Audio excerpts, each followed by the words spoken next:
There are just some things you don't do. Maybe I only think it's inappropriate to talk about the internet in public because I used to have a live journal that my friends would all read. And when they'd mention it to me, I'd be like, no, don't mention live journal. It was like this unspoken thing that we just did online.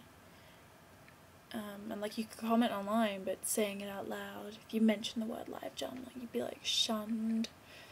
Kind of got over it with MySpace, but there are just some internet things that you don't need to mention in public or real life. Using any internet slang or abbreviation such as LOL, especially if you pronounce it phonetically.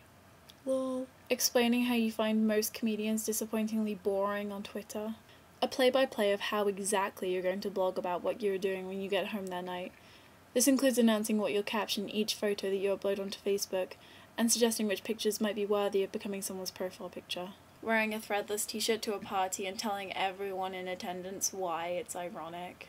Mentioning on public transport how you've always wanted to be written about on the missed connection section of your city's Craigslist, and musing about finding a future husband that way.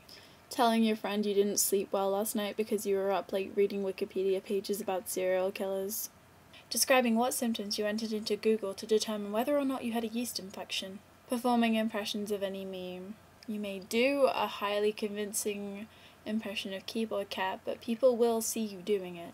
Mentioning how many blogs you read that are specifically about cake decorating, the Olsen twins, and things that are shaped like ducks. Reminiscing about the one time you saw a person who was mildly popular on MySpace 5 years ago at a bad hardcore show. Talking about how you don't really understand how Wi-Fi works, but you kind of like it better that way because it makes it seem magical.